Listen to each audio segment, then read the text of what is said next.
Right. Good day, guys. Hope you're well. Hope you're good. Thank you for joining us for yet another episode of OHS Made Easy. OHS Made Easy.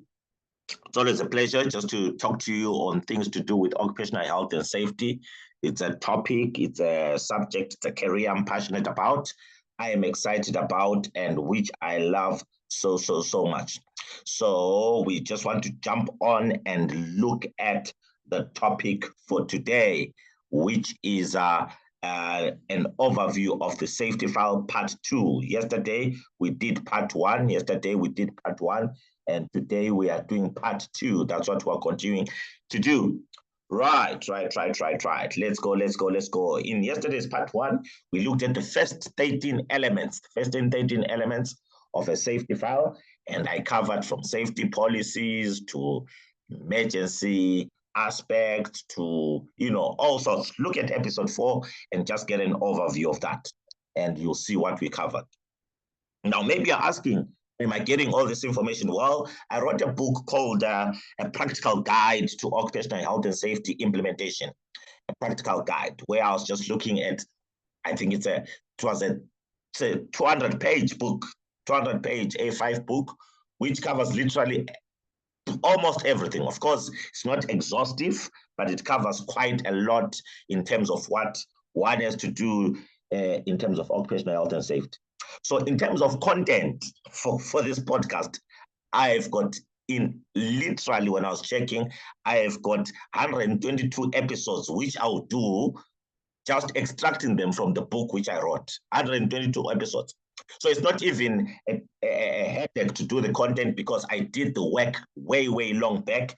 Now I'm just translating the information from a soft copy book or from a hard copy book, which I did, and I'm now putting it in video for your viewing pleasure and for your information and attention. That's what I'm doing. So I've done all the hard work, so now I'm just doing the hard work of doing the recording and trying to make time a little bit to do the recording.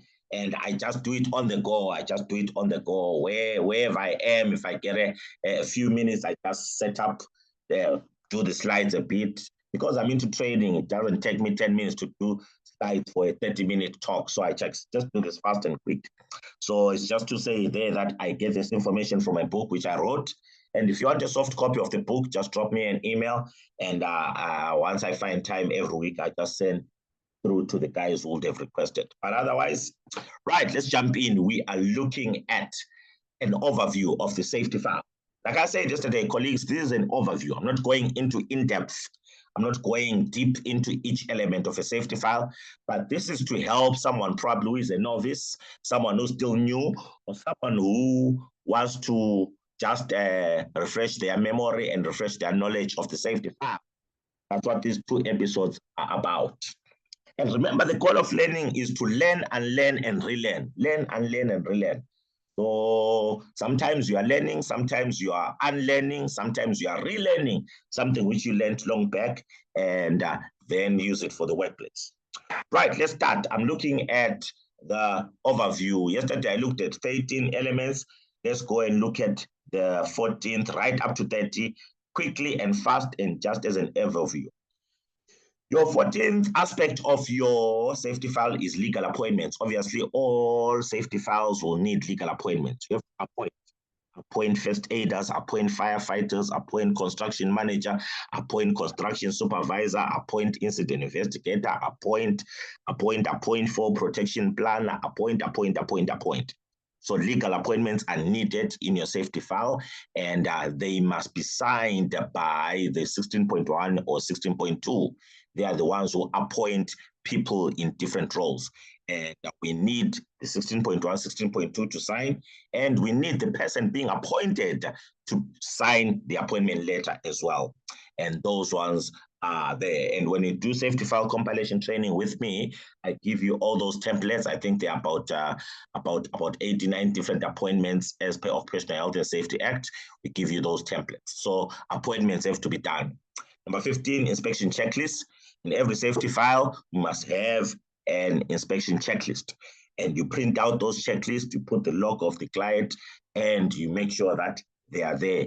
And the checklists, like I told you yesterday, they must be in line with the scope of work. Meaning to say that if we're doing excavation work, so we need to see an excavation checklist. If we're not doing any working at heights at all, we don't want to see a checklist for inspecting what your safety harnesses, because that will be out of scope. That will be out of scope.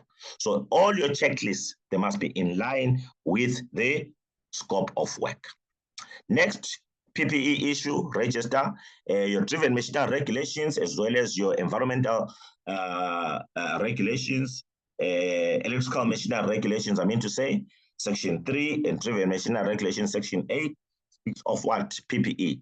So whenever you are going to give PPE, you must have a record that you have actually given the employees PPE, and they sign for it that, yes, we have been given PPE, and you tell them the terms and conditions that if you lose the PPE, you'll buy it, we'll replace it, but we'll take it from your income, etc. But there must be a PPE issue register to show that people are given PPE and they signed for the fact that they received the PPE, and you can put that under number 15 or 16. Then we've got incident accident investigation and reporting. Obviously, this is a requirement from the General Administrative Regulations, Section 9, and this just says that we must have documentation which has to be completed in the event that there are injuries on site. The documents include your Annex 1 form, which you send out to the Department of Employment and Labor. That's required from Section 24 of the Act. You must have an Annex 1 form in there. You must have your own investigation template, which will make sure that incidents they do not occur again. The idea of incident investigation is to ensure that there is little to no reoccurrence of the same incident. So we need it in there. After incident investigation, your safety file must have contractor appointment. Construction Regulations 5.1K says appoint a contractor, or you as the contracted one, or the client you are doing the safety file for as the contracted one, they must be given a contractor appointment letter and they just sign. So this one you don't develop. You are given and you guys, you just sign for it and put it inside the file. Then overview, I'm doing a summary. 18 is your subcontractors on site. If ever you have subcontractors on site, you need to give them what? Their own safety file list or safety file index. Their own safety file index. So that's very, very important. Whenever you have subcontractors on file, they must have their own safety file index, and they must provide you with their own safety file. This is to say, colleagues, here that if ever your organization has got a subcontractor or subcontractors, then it is your duty to make sure that even those subcontractors, they are requested to what? To produce some form of information which will ensure that they are complying with the requirements of the Act. Then obviously, risk assessments. These ones I'll deal with them on a separate topic because this needs in detail, proper attention. But you must put risk assessments, and the risk assessments must be in line with the scope of work. 20 daily risk assessments. This is to say that on site, every day when the guys are working, they must complete a daily risk assessment because risks can change overnight. Risks which were there yesterday might not be there today. So you want to just ensure that on the ground, the guys are doing daily risk assessments. Then safe work procedures. Safe work procedures are in line with the scope of work again, but these are just the procedures which the guys are going to follow in order to do the job safely. So that's a safe work procedure or standard operating procedure, and this is as per Construction Regulation 9.3. As you can see, all the points I'm telling you here as the content of the safety file, I don't thumbsuck them. It's not what I want or what I desire, but I'm telling you and giving you legal reference from the Act so that you base your safety file on the Act, and that's how you do it. So you put your safe work procedures, and you must have lots and lots and lots of them, and all you do is then just to align it to the scope of work, and that's important, very, very important. Plan task observations. I'll look at this topic separately as well, but here you're just putting templates in your safety file, which will ensure that you or the construction supervisor goes and just checks the guys to see that are they following the safe work procedures.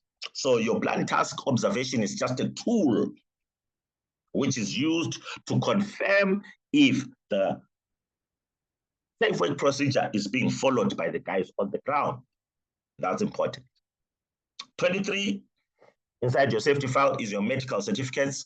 So you tell your clients, please send the guys for medicals, and occupational health and safety nurse or must check them, do hearing tests, eye tests, lung function tests. If you have guys who are working heights, they have to do medicals, and then you just put the results there, and that's important. Obviously, on site, as per Section 13 of the Act, which speaks of the duty to inform. Section 13 speaks of the duty to inform. We then have toolbox talks. It's a way of informing. Section 13 says the employer has a duty to inform employees of the risk associated with their job. So you then use toolbox talks as a tool to inform people, and they sign for them, and that's important. If it's a big job which will require many people and it's over a period of time, then health and safety committee meetings have to be done. And then under number 25, you then keep a copy of the minutes of the safety committee. Legal reference there is Construction Regulations 9.5. 9.5. Last 5. Obviously, when on site, you're working with chemicals. Construction Regulations 25 will then say, have a material safety data sheet. Excuse me, have a material safety data sheet, and this must be put inside the file, and it must be put in the file in alphabetic order, so that when you are referencing or looking for the MSDS, you are able to get them quickly, fast, and without any issues. That's important. Obviously, number 27, if you guys have got a hazard or a risk of any fire, you then put a fire safety plan to say that, what will we do? You put a safety plan, you put a waste management plan, you put a fall protection plan, and put a fire safety plan to say, what will we do to ensure that fires don't start in this construction site? And that's your plan there, and you put it there. Number 28, we'll need to see an employee list. Everyone who's going to be working on site, put it there together with their ID documentations. We'll use this to check legality of the employees, number 1. Number 2, it will help us in the event of an emergency. Or number 3, just to identify people inside in the event of an injury. Remember, in George, we had an incident where a building collapsed. So the safety file was going to be a help to say that, okay, who are the guys who made it out? Then we see their ID documentation, and the ones who haven't checked out on the ID documentation, we still know that, okay, we still have so and so still not accounted for. So having the ID documentation and list of employees, it helps us a lot, especially in the event of an emergency. Right. And the next one, obviously, is your training records and CV, where we are saying that for all technical people or all appointees, must have certificates. Project manager's qualification, first aider certificate, firefighter certificate, risk assessor certificate, working at height certificate, all sorts of certificates. We need training records. And lastly, we need an organogram for all appointments on site. When we're talking about the organogram, we're not talking about the organogram of the company or of Sibego Gold or Sibego Enterprises, which we're looking at. We just want the on-site organogram. Who is the site manager? Who is the site supervisor? Who is the first aider? Who is the firefighter? Who is the risk assessor? Who is the incident investigator? An organogram of who's who in the zoo on site specifically. And that's all that you want. Right, that's it, guys. That's an overview of the safety file. Just a brief overview. As the name suggests, it's an overview. Then with the proceeding episodes, that's when maybe I'll start going into depth on each and every one of them, ventilating, looking at different aspects. Otherwise, thank you guys for joining me for episode 5. Just wanted to fulfill this obligation of looking at part 2 of the safety file overview. Hope that makes sense. Hope that benefits you. Please like and subscribe. Share with other WhatsApp groups you are involved in. Share with other Facebook pages you are in. Share with friends and colleagues. Share with young guys at varsity, college, who are still at the beginning of their career. Let's share information. If you need any other training like first aid, firefighting, risk assessor, if you need to renew your certificate, if you need more information, just get in touch with me. Our business is called Ndebele and Partners. We're an accredited service and training provider. Just get in touch, support us, would appreciate it as we help you as well. Right, Sanders Yagezana, I teach you, you teach me, you support me, I support you. We help each other to be the best we can be in this field of occupational health and safety. Excellent, guys. Keep well and have a great day. Cheers. Bye-bye.